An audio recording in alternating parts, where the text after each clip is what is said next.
Hi,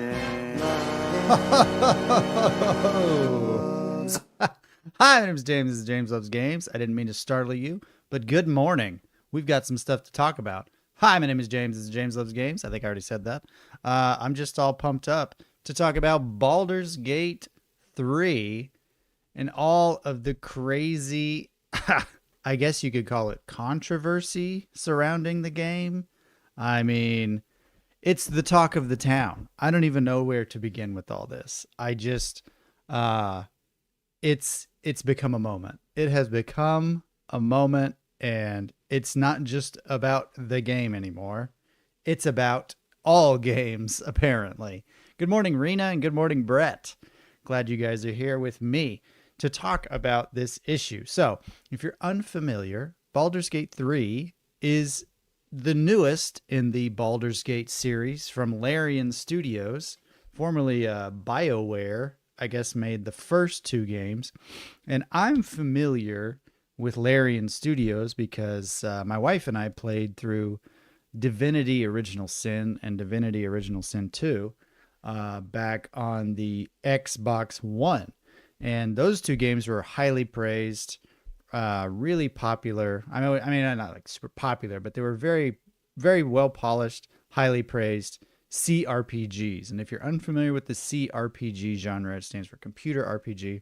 It's basically a really old school style, top-down PC game version of a tabletop RPG. So it's very much into the turn-based combat, into the player choices, and it's just like playing a tabletop RPG with just really cool graphics and things. And so Baldur's Gate 3 is continuing that tradition, and the difference between Divinity and Baldur's Gate is that the Baldur's Gate series is based on Dungeons and Dragons and set in the world of Faerun, which is a D&D setting. And Baldur's Gate 3 is set on, it's based on the D&D 5th edition rules, which really kind of rejuvenated D&D as a whole and kind of streamlined the rules a little bit and made it a bit more accessible for people who maybe aren't necessarily into tabletop RPGs. But, you know, this is like the pinnacle of D&D as we know it right now. Good morning, Jonathan C. I am having a good start of the week. I won't be able to stay in the chat, but we'll listen tomorrow morning. My time. Enjoy the pod, everyone. Thank you, Jonathan. Get some sleep. So yeah, this will sort of lay the foundation. If you're unfamiliar with Baldur's Gate 3, this is what we're dealing with. And the thing about Larian Studios and the Baldur's Gate series is the scale is just massive. And I'll say, let me just, I've got some stats that I wanted to kind of pop up real quick. Give me just a second. Where is that thing? I actually did a little research today, so imagine that. Baldur's Gate 3. This was an article at The Gamer, and Baldur's Gate 3 released. It was like 3 weeks ago, almost maybe a month ago on PC, and it'll be coming out September 6th, I believe, on PS5. And so I've not played the game. Full disclosure, I'm pretty sure my PC would melt down and cause a nuclear explosion if I tried to play a game like Baldur's 3 on it. And then I wouldn't be able to do this for you guys anymore. So I'm waiting for the PS5 version. I'm very excited for it. I don't know that I'll get it day one just because my backlog is insane at the moment.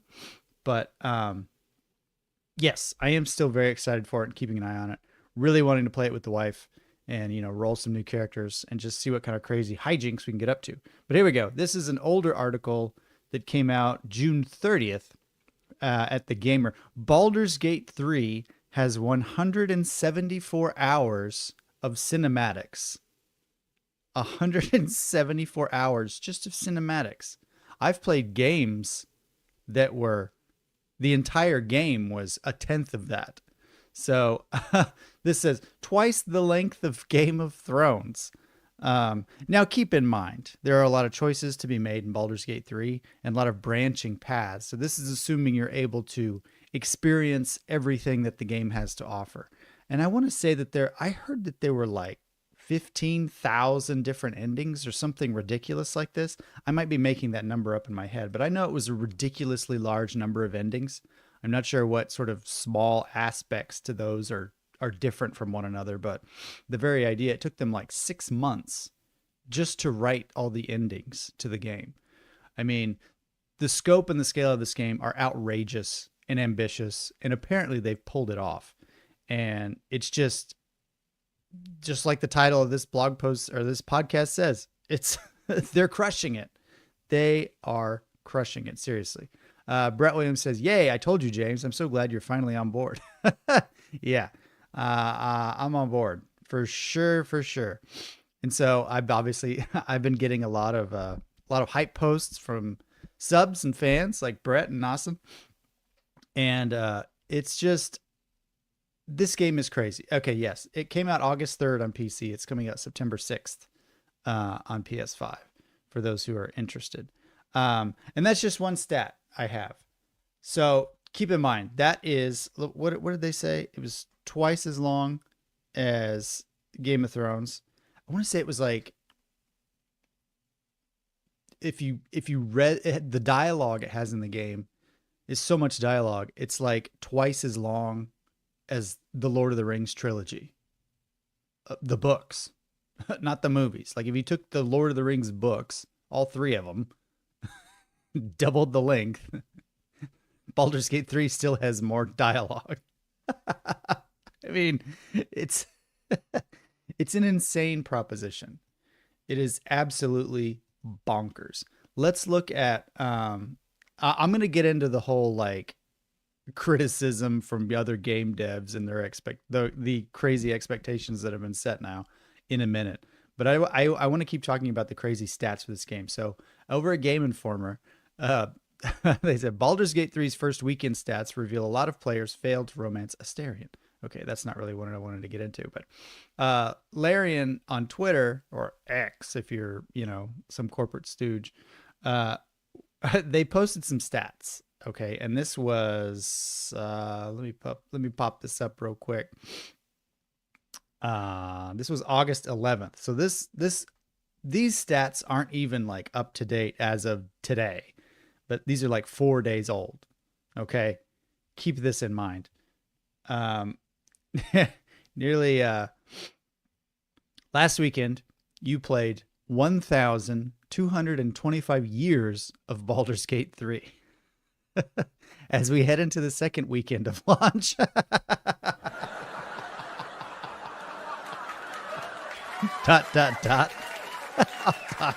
You played 1,225 years of Baldur's Gate 3 as we head into the second weekend of launch. So we have over a millennium and a quarter of combined gameplay from everyone who's played Baldur's Gate 3 in the first weekend. As we head into the second weekend of launch, we've compiled some tasty stats for you to sink your teeth into. So somehow 368 people managed to finish the game in opening weekend. Players spent a combined 88 years in character creation. Are you kidding me? And then they go into details about what sort of classes were most popular. What was surprising to me was my three favorite classes, Cleric, Druid, and Monk, are all like at the bottom of the class choices. Paladin being the most popular, just FYI. It's just crazy statistics for the game. Almost 100,000 players have been rejected by Astarion. One NPC was shoved into a chasm for every concurrent player we had during our peak on Sunday. This is the peak that they had on Sunday. The peak number of players on Steam. 815,000 people playing Baldur's Gate 3 at the same time. Those are crazy numbers. You're talking about close to 1 million people. And it broke into the top 10 like highest concurrent players on Steam ever in its first weekend. Like that is the level of hype that we're dealing with. So like this is going, people are going to look back on this as a pivotal moment in gaming and see it as sort of like a shift in what people want. Like, this is a new standard, and player players played for at least 10 million hours or over 1,225 years. So, as I said, this has raised the bar. The game has just blown everybody away. And apparently some people aren't very happy about it. And this has sort of been the buzz on the internet. If you're watching this, I'm sure you've probably already heard about it. But some devs on social media and other places are kind of complaining about Baldur's Gate 3 because they're not making games that are this good or this complete or this polished. And, I kind of feel for him a little bit. If I were making video games and then Larian came out with something like this, I would look at it and say, you know what? I think I need to quit my job and go work at Starbucks because there ain't no way I'm making something this good. Let's see. Good morning, Nasen. Good morning, Shining Lugia. Shining Lugia says, I have Into the Dark Side and bought Baldur's Gate 3. It will take 7 hours to finish downloading. That's that Kiwi IP, I think. The New Zealand download speed. Yeah, as Nasen says. Shining Lugia, James Loves Games. Could you please post the link to that site in chat? Sounds interesting. Sure thing. I've got, this is the Game Informer article. I'm going to go and post that in the chat right here. And it's got a link to the Twitter stats, the Twitter post with all those stats. Send. Who would have thought a game that took its time to be developed and worked day one, says Nasen43. Yes. So this is what I wanted to get into. And actually, I wanted to go back originally to a post that Nasen made in the Discord chat. And if you haven't joined the Discord chat, please do it. Please think about it. We have a fun time in the Discord off stream where we get all of our conversation going. Nasen says, Baldur's Gate 3 has turned into this year's Elden Ring. Western devs are salty that it's a success. The game's complete with no microtransactions, and devs are complaining that we shouldn't expect that level of achievement from them. Yes. Shining Lugia, I know, it's great. I wasn't interested in it at first, but after all the commotion, I want to buy it, even if it's just to support Larian Studios. First Remnant, now this. Let's see what other game releases this year that actually respect the players. And I think this is kind of a key point. Baldur's Gate 3 is a 100% complete game. Like, take all the quality and goodness of the game away for a second. Like, imagine it's not as huge, it's not as polished, it doesn't have as good voice acting and amazing size and choices and all that. Like, make it just like any other game. At the very least, okay, the game is 100% complete at launch. We have the entire game. Nothing is locked behind a paywall. There is no battle pass. There is no grinding to unlock other aspects of the game. There's no microtransactions. There's not an eShop. There's not a store. There's not their in-game currency that you have to buy with real currency to purchase costumes and things like that in the game. There's none of that. You get 100% of the game and all of its assets at launch for a fixed price, which shouldn't we all just be expecting this for games? Shouldn't this be the standard? And yet we've got games that have been cited like Diablo 4. Diablo 4 is a perfect example. And I have made my problems with Blizzard, Activision, whatever they're called. I've made my problems known. They're kind of a garbage company now. And I like to consider myself a pretty positive person. I don't like to criticize people like that, but like they have really gone downhill over the last 10 years. And when you look at the amount of money that they make versus the product that they make, they're raking in billions, okay? Billions and billions of dollars. And yet at every corner in Diablo 3, they want more money. The whole thing, it's like the game itself is just a commercial for the battle pass. Like, buy more skins, buy this, buy coins, buy this. And it's insulting because if you pay $60, $70, $80 for a game, you want the whole game. and you don't want to be hounded every time you turn the game on, every time you go to the main menu for more money. I mean, it's really aggravating. You know what it reminds me of? It reminds me of graduating from college and then a couple weeks later getting a letter in the mail from the university that says, "Hey, seems like you graduated from our school. How about donating some money to the school since you're a nice alum and you want to support your alma mater?" Like, no, I just gave you 50 grand. Why should I give you more money right out the gate? Like, how about you send me a letter in 20 years when I'm feeling nostalgic about going to college? Like, you're off your rocker if you think fresh out of school, I'm just going to throw some scratch your way when I've already got the student loan guy barking at my door. I don't even know.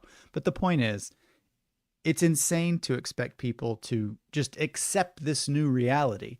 And Larian Studios is not on board. Larian Studios is doing it different. They said, we're going to give you a complete experience, the whole package right out the gate. And that's just normal for them. And that should be normal across the board. It's crazy. It's crazy that we're even having this discussion, but the state of games is nuts. And there was a link, there was a video from IGN of all places. And again, thanks. Let's see, give me a second. Who put that in the chat? Thanks to Nasen for the link from Moist Critical. IGN actually had a great take. And I watched the video that Moist Critical was talking about. And so IGN posts the video. Baldur's Gate 3 is causing some developers to panic.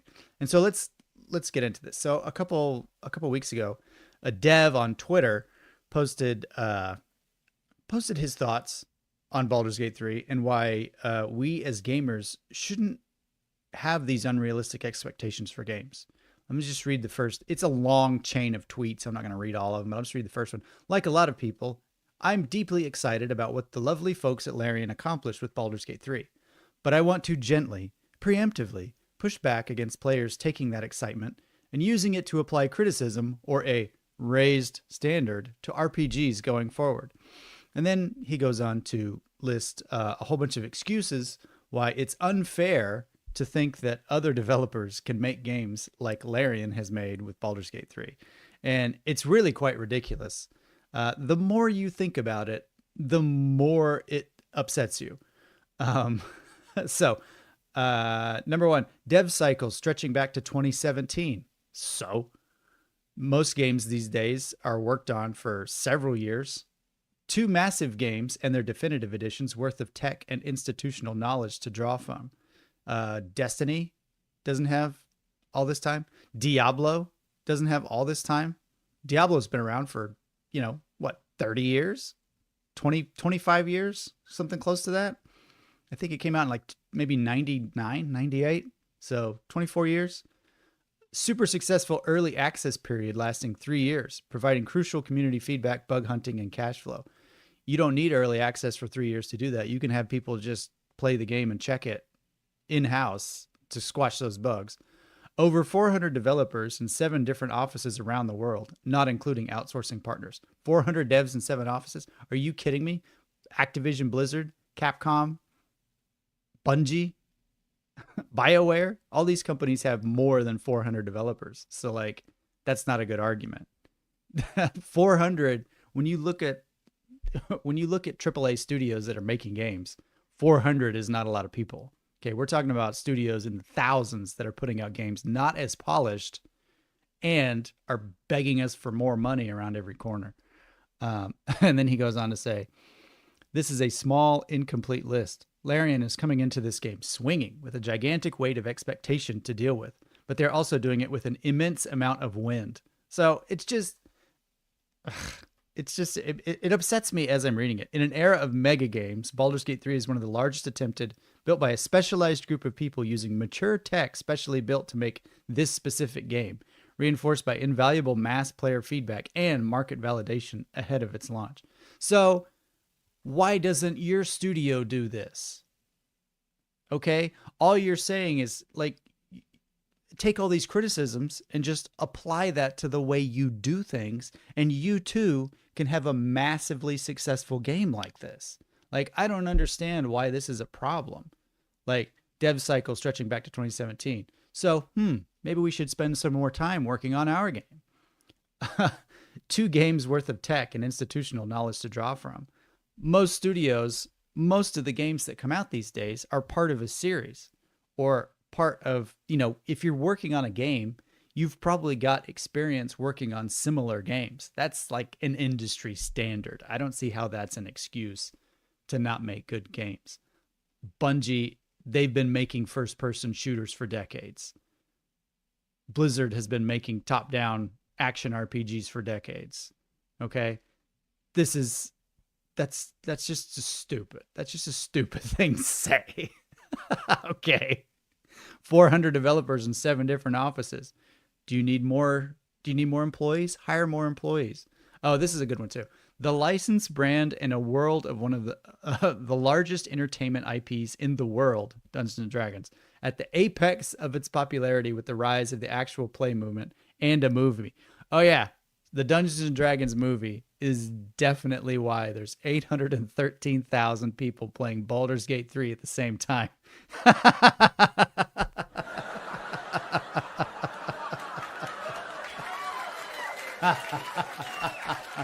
I'm sure. Chris Pine. Oh man, he's so charming, I know, but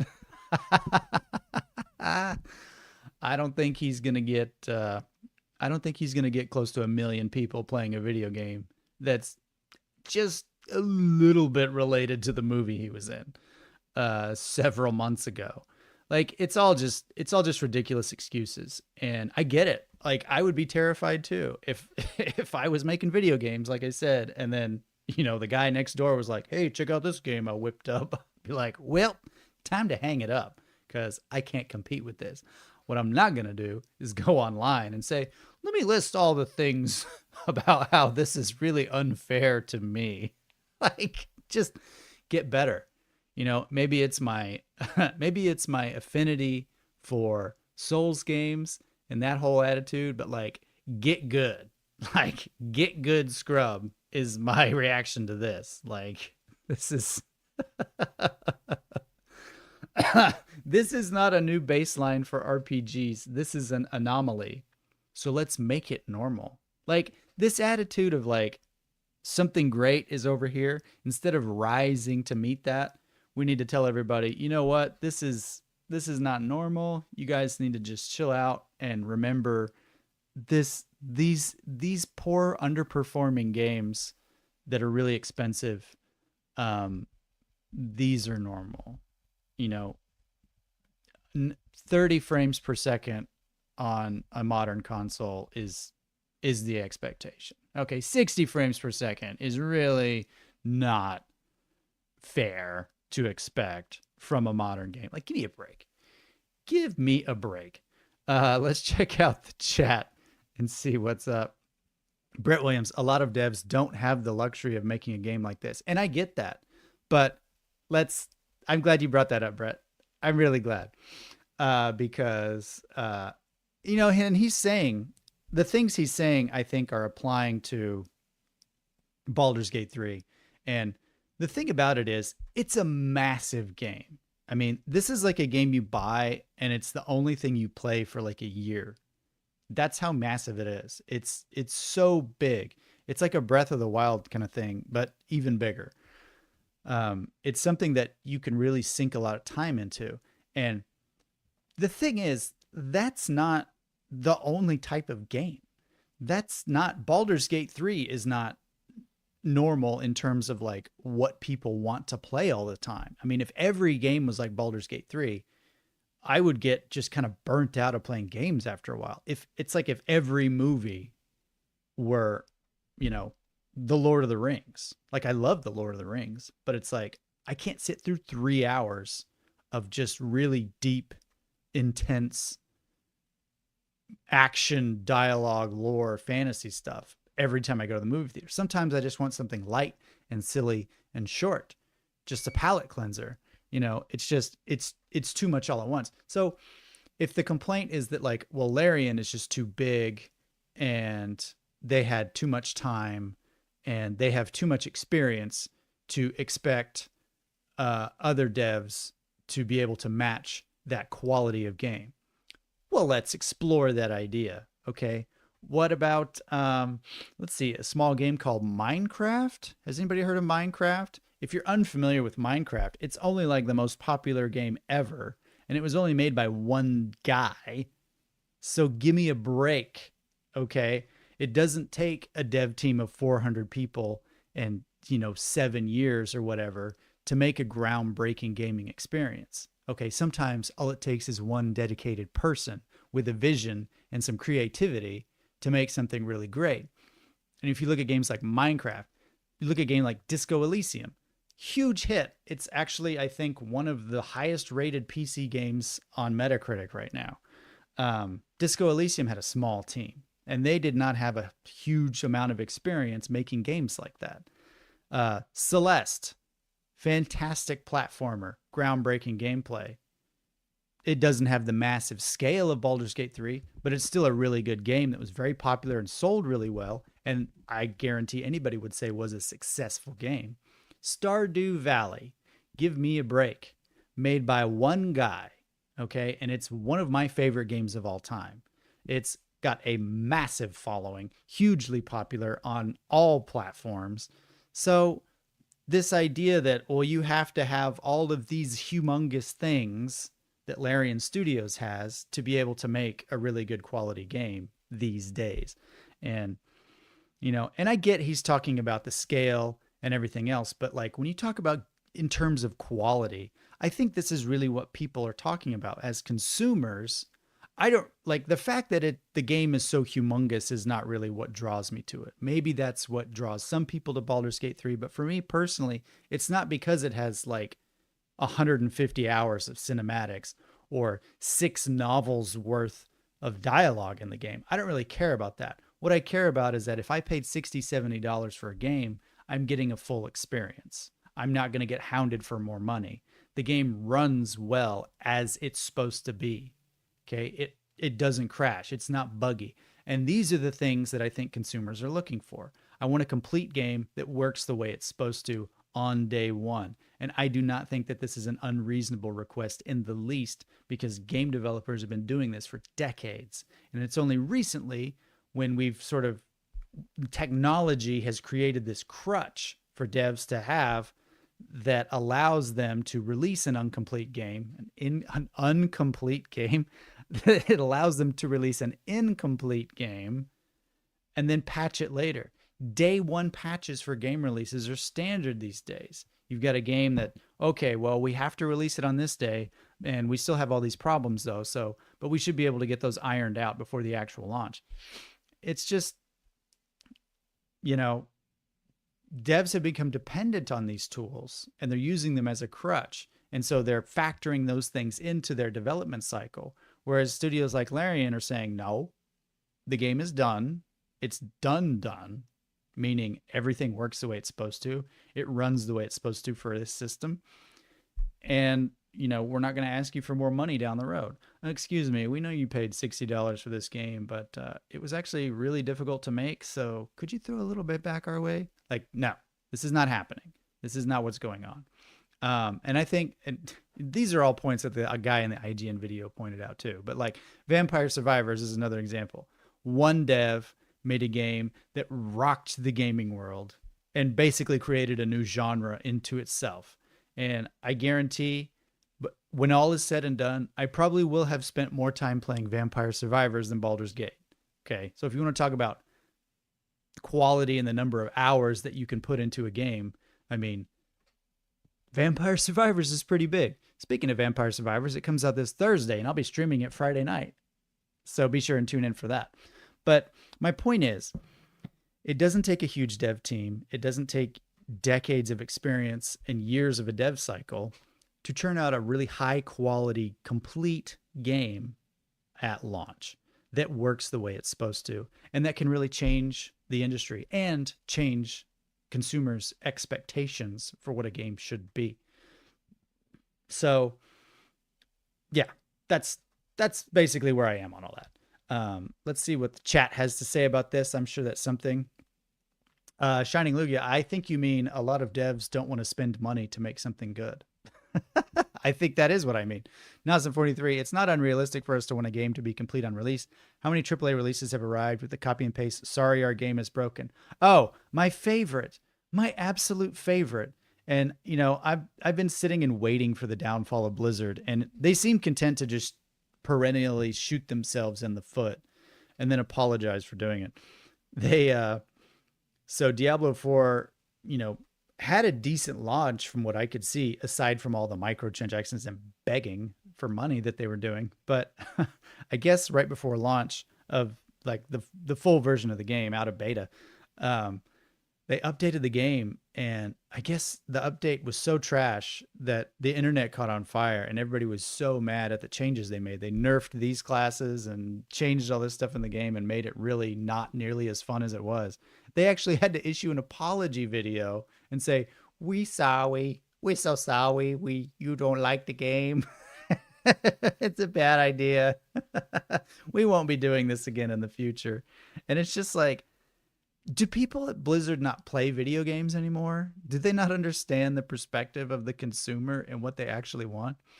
And I will say this, okay, I feel bad for the actual developers to a certain extent, because I know that gaming as an industry, you know, these are companies, and the purpose of companies is singular. It's to make money.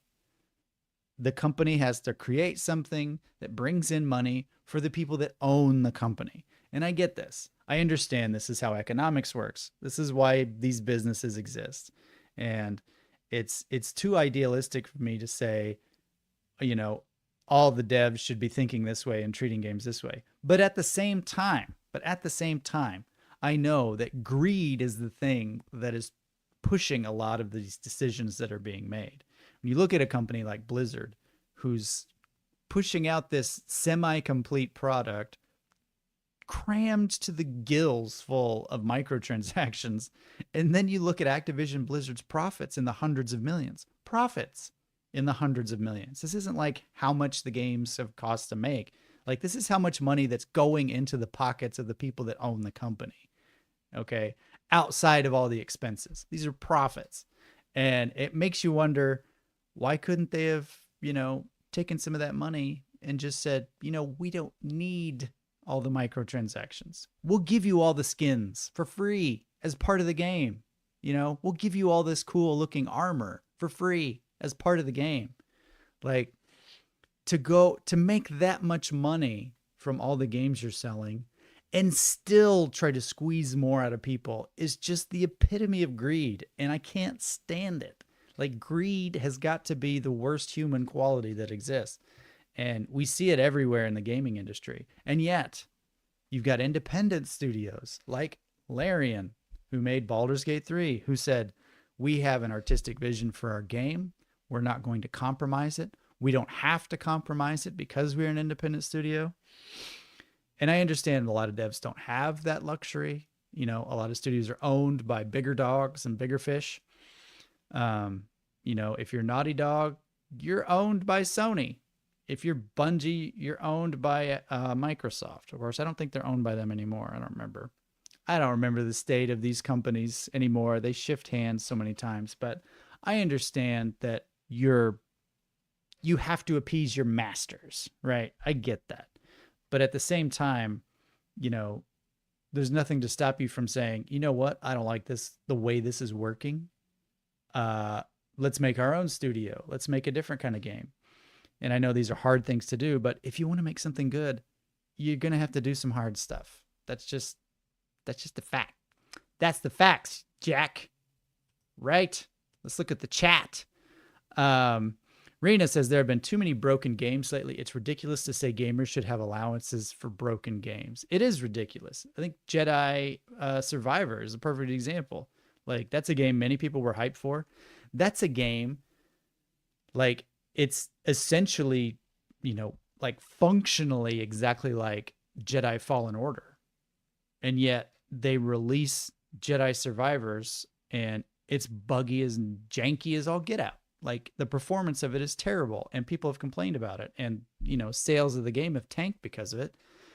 When, okay, well, how long have you been working on this series? Like not just this one, but like the whole series. You've got all this experience and you've got all these assets and things. You should be able to, by this point, turn out one of these Jedi games that runs perfectly smooth. Like this should be priority number one. But it's EA, so what should we expect? Brett Williams, shareholders and CEOs don't want to spend money to make something good. Developers love their art and want to make something great. People are going after the wrong target. This is true. And this is what I've mentioned. Like the company's purpose is to make money. And the shareholders are the ones that own the company. And so they're so far removed from what the consumers actually want. But again, this is, if anything, it's an argument for more independent gaming studios.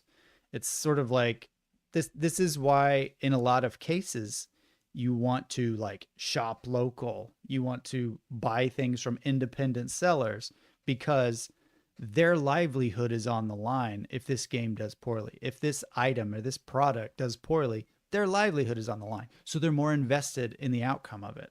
They have a greater say in the thing that they're creating, and they want it to do well, especially in the case of artists and people that make artistic things and entertaining things. They want it to be good. They want it to be high quality above everything else. And so, it's a really shining a mirror on the way things are in the industry right now. And, companies like EA and Blizzard who are just pumping out, or Ubisoft, goodness, who are pumping out just the same stuff over and over. Like if the argument is, well, if you have, years and years of experience working on the same type of game and huge dev teams, then the game should be perfect at launch.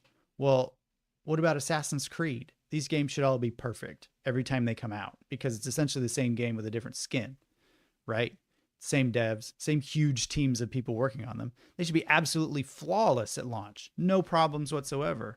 And I'm pretty sure Valhalla was not flawless at launch. So there we are. Brett Williams, I think I see the problem here. Say it with me, boys and girls. Capitalism. I don't think capitalism's the problem here. I think it's greed like everything else. And you could argue that this whole system is geared towards greedy people, but here we are having the discussion that that's not the way to do things. I think Baldur's Gate 3 is a perfect example of how capitalism is supposed to work.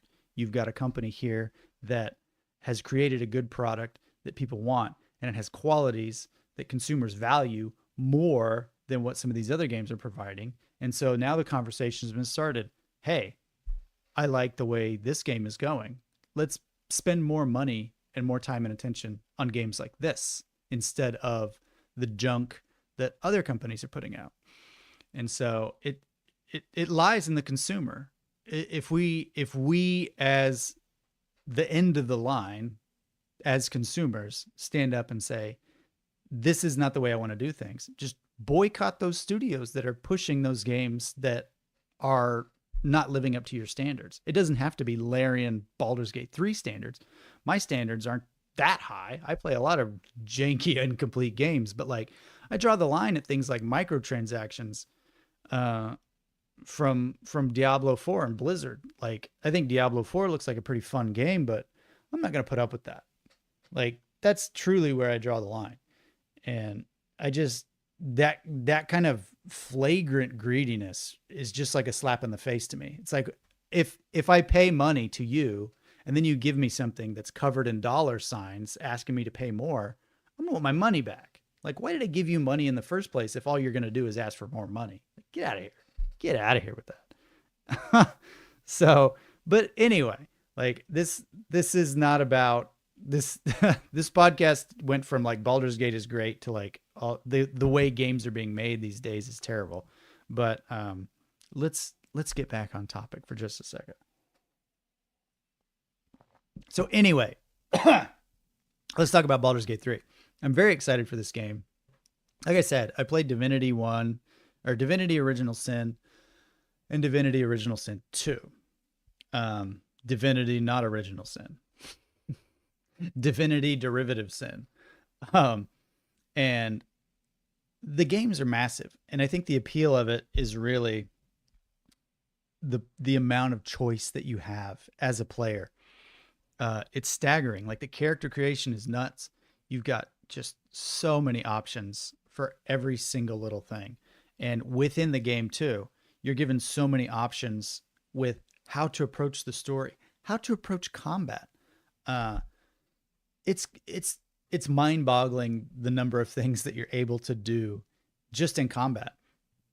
I was texting back and forth with a good friend of mine who's been playing on PC, and he's amazed. And he's not the type of person who you know really just gushes over good new games.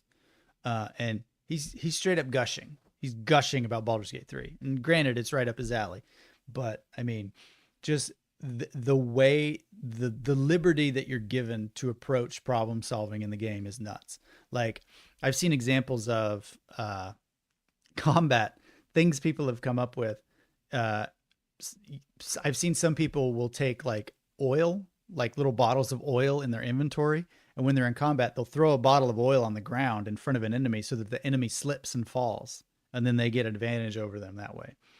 I've seen some people use abilities that allow them to hide in the shadows to basically circumvent the whole battlefield unseen, to basically one-shot a boss, backstabbing them. My favorite that I've seen so far was a necromancer who, unsure if there's going to be any dead bodies on the battlefield to resurrect to help them fight, they kept they kept a dead body in their inventory. So they killed somebody out of this before this battle even happened, killed somebody, put the dead body in their inventory somehow. And then in the middle of a fight, plopped the dead body on the ground right next to them and raised it from the dead to fight for them. Like,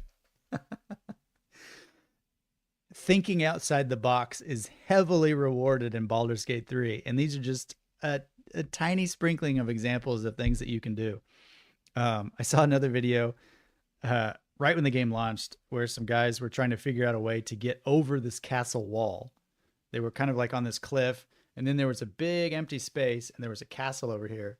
And they were trying to figure out a way to get from A to B without going through like the whole rigmarole of, going through the bottom of the castle and all that. So they got like, they got like 50 different wooden crates and just like Jenga stacked them all up on the edge of this cliff and kept like sort of teleporting a little further and a little further. And then till they could teleport from the top of this like rickety swaying pillar of boxes over to the top of this castle. And so like, it's the imagination playground in Baldur's Gate 3. So it's really cool that way. It's kind of like how Tears of the Kingdom is sparking people's creativity in the things that you can create with Link's abilities. And it's really, I really like that type of thing because I'm not really the type of person to go crazy and come up with an ingenious solution to a problem like that. I'm very bread and butter, meat and potatoes kind of like gameplay guy. Once I find a way of doing something that I like, I tend to just stick to it and keep using that same method. But I mean, sky's the limit. And that's the great thing about it. Like you can play just like straight laced and normal like me, or you can really get creative. And especially you can play this online. Okay. Let me just take a minute. You can play this online with your friends and like brainstorm crazy things to do. And I think this is really where the game is going to shine because it's based on Dungeons and Dragons, which is, it's a group game. It's a cooperative game. It's not a game you play by yourself. You can play Baldur's Gate 3 by yourself. You get a party of NPCs and your own player character, and you can go through and have a fantastic single player experience. Or you can play with 4 people online and get a party of friends together and just get nuts with it. and see what kind of stuff you can come up with. And I think this is really where the game is going to shine.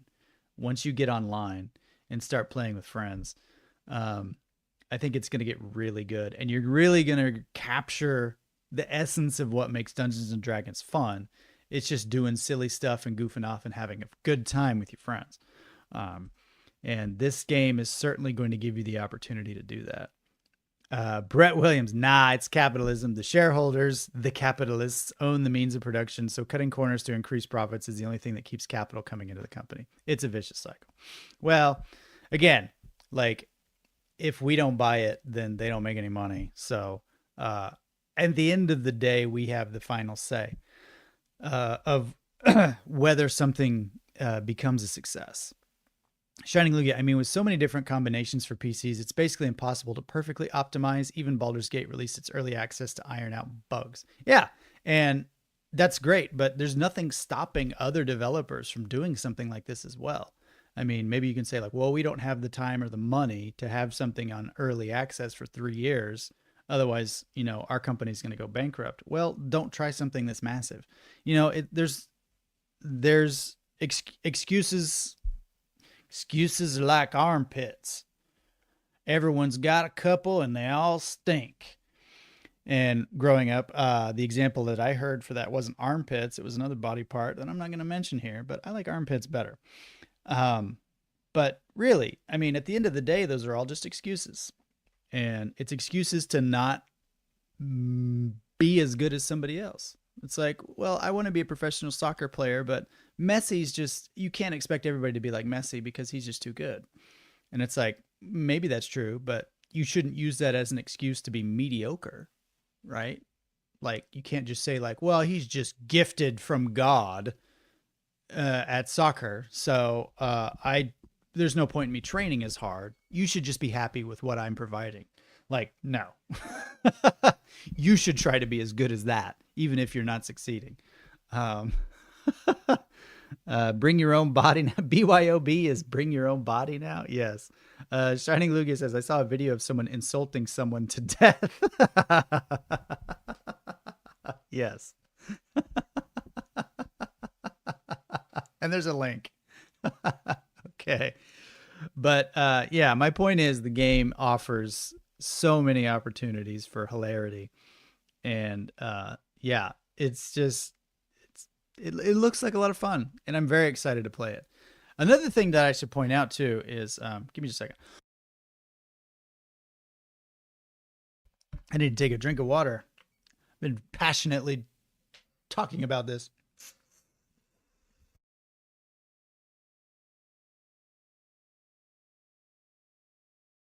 Okay. Sorry about that. So I know that, you know, and the folks at Larian Studios are smart because they're looking at sort of other game releases that are coming out around the same time, which is why they pushed the PC release back to earlier, because Starfield is coming out on September 6th. And so they wanted to avoid their game launching at the same time as Starfield. And PC is really sort of the main vehicle for the Baldur's Gate franchise. I mean, it's only been on PC. I think this is the first console. This is the first time Baldur's Gate's been on console. And so that's why the PC version launched a couple weeks ago. But the PS5 version is launching on the exact same day as Starfield. And these are two kind of giants of gaming at the moment. Starfield's been, you know, heavily anticipated by many people from Bethesda for many years. And Baldur's Gate 3, too, has been anticipated for, 20 some odd years.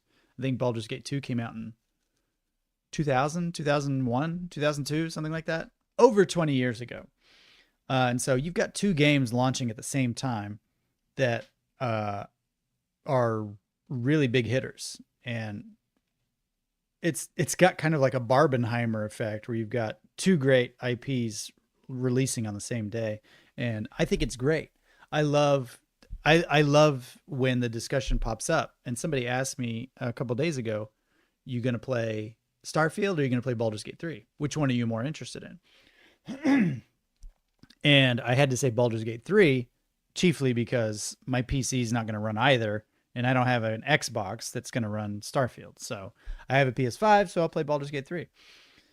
But it's really cool that we've got really big, awesome, hopefully polished games coming out at the same time.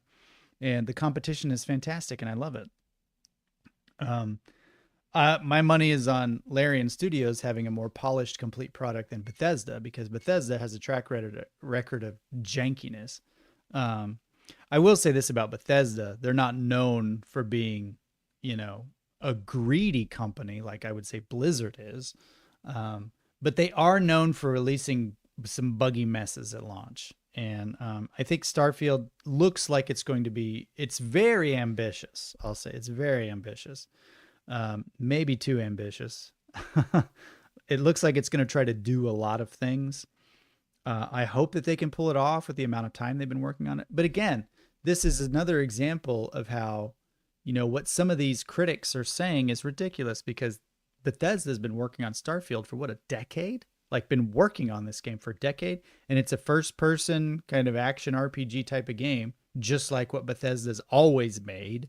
It's just like Skyrim. It's just like Oblivion. It's just like Morrowind. So, they have no excuse whatsoever for that game to not be absolutely perfect performance-wise at launch.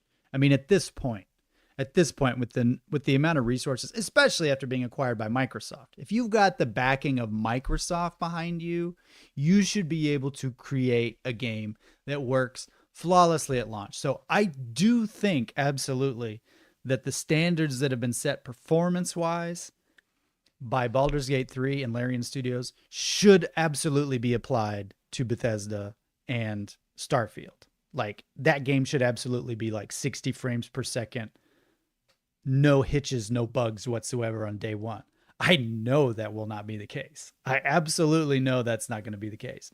But, I could be wrong.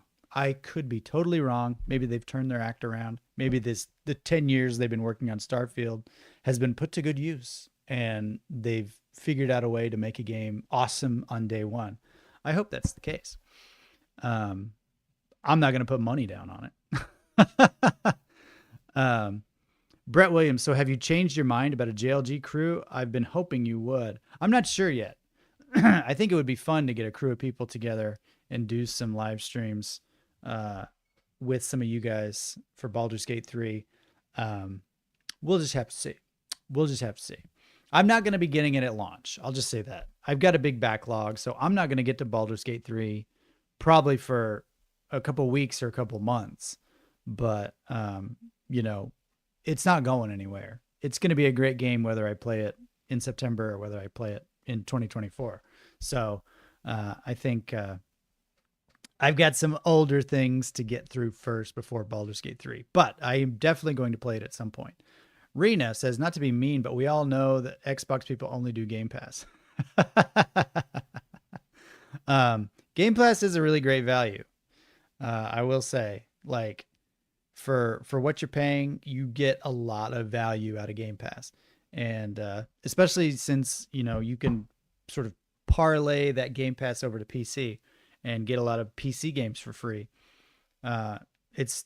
It's really a genius way of doing things. And I'm glad to see PlayStation implementing some of those same rules and some of those same systems and ideas into PlayStation Plus. I like the fact that I can play Sea of Stars at launch on PS5 for free or on day one. I won't say for free because I'm paying for the service, but I can save myself $50 and play it just right there as it is.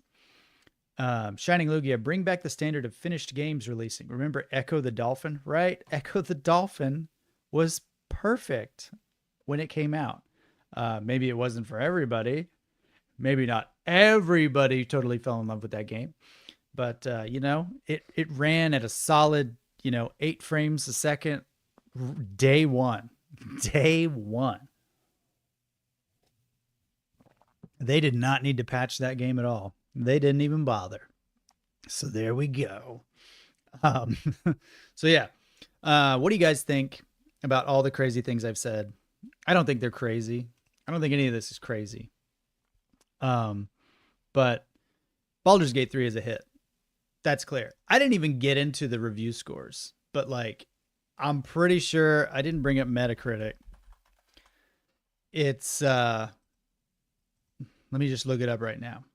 Baldur's Gate 3 is sitting at a 97 on Metacritic, which to make it to that level is really insane.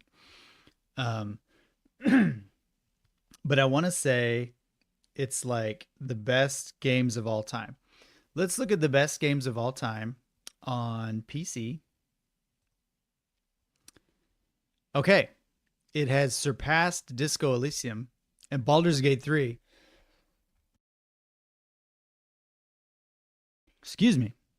Baldur's Gate 3 is officially the highest rated PC game on Metacritic. And I know a lot of people don't put too much stock into Metacritic, but if we're talking about just comparing one game to another within the same system, within the same limitations of something like Metacritic, it's sitting at 97. So it is a must play. The number one highest scored game on Metacritic on PC is Baldur's Gate 3. That should tell you all you need to know. On PC, let's look at some of the other games that are competing for that title. Disco Elysium, which I have not played, but I've heard great things. Half-Life 2, Grand Theft Auto 5, The Orange Box, Half-Life, BioShock, Baldur's Gate 2, Persona 5 Royal, Portal 2. These are all top-level experiences. And some of these were ports. Persona 5 Royal, Grand Theft Auto 5. But like, if you're up there with the Half-Life series, like you're doing something right. Like you are PC gaming royalty at this point. So congratulations to Larian Studios for making such an awesome game, Skyrim. It's just great. So that's that. That is that. It's also got 100% recommended on OpenCritic, which I think that system is a little different. They do it like, do you recommend this game or not? So 100% recommended. 97 out of 100 on Metacritic. It's very very highly regarded. So good for them. So are you excited about Baldur's Gate 3? Are you going to be playing it on PC or PS5? Or are you going to wait a year and play it on Xbox? I think it's coming out on Xbox much later than PS5. So hooray. Oh, I didn't talk about this. Sorry, excuse me. Larian founder responds to debate over Baldur's Gate 3 raising the bar for RPGs. This is video games. Standards just die every day. So they actually went to the source, the president of Larian Studios, about what he thinks about what people are saying about these expectations. In an interview with PC Gamer earlier this week, Larian founder Sven Vink weighed in on the debate. I'm sorry if I said his name wrong, which he finds somewhat perplexing. It's a given that not any studio could make Baldur's Gate 3, he said, but he questions the importance of video game standards, which he says die every day as new ideas emerge and old ones are reinvented. Let's see, backing up to the start. So that was with the tweet from the dude about all that stuff. Responding to the thread, Obsidian designer Josh Sawyer agreed that the conditions under which Baldur's Gate 3 were made are atypical. Diablo 4 senior designer Chris Baldur, who said that people too often only look at the fruits of labor and not the labor itself. Blah, blah, blah. And so we get to Sven Vink from Larian Studios. The problem I have is with the use of the word standards. This is video games. Standards just die every day. Things get reinvented. New things appear all the time. When I was starting out in the industry, Assassin's Creed set the new standard. It was over. Nobody could make games like Assassin's Creed. There was too much budget behind it. That was going to be the future. Everybody had to consolidate. Blah, blah, blah. That didn't materialize. In video games, there's so much free space to explore still in the creative tree. And I think that sums it up greatly. If you want to make this type of game, you're going to have to match with their standards. If you want to make another type of game, there's an infinite number of possibilities and an infinite number of types of games that you can make. So go make a Minecraft, go make an Undertale, go make a Stardew Valley, go make an Among Us, Go make a Hollow Knight. Like, these are not massive, like, thousands of people working on them kind of projects. But, you know, that's just the way it is. Nasan, I've noticed whenever James presses that button, he coughs. How does that work? It's the cough button. It makes you cough. It's a new radio thing that's just come out. Brett Williams, imagine if the other games had the advantage of 2 years in open beta. I think they'd all be more polished as well. And they would. And I hope that developers would look to that and think of that idea and say, you know what? Instead of saying that's unfair that they had 2 years to work on this, or 2 years in open beta to squash bugs and get criticism, they should think we should do a 2-year beta. Games are taking forever to make anyway. Why not mimic some of these methods to make something better for everybody, like Baldur's Gate 3. Thank you all so much for tuning in today. I'm so glad to have this riveting conversation with all of you. Very stimulating. I appreciate you getting up early to come listen to me rant and rave. I was ranting and raving today about video games. I appreciate it very much. Tune in tonight at 8 o'clock U.S. Central Time for part 2 or stream 2 of Tears of the Kingdom. And yeah, you guys have an awesome day. Shining Lugia says, go make an only up and then fill it with NFTs. Yeah. Some game devs just don't give a lick about standards at all. And they're just going to say, you know what? I'm just going to make whatever I want and ask you for money for NFTs. So there's that. Rena says, at least get a better QA department. That's another thing. These are all fantastic ideas. Anyway, thank you all for tuning in, and I'll see you next time right here on Games. Bye.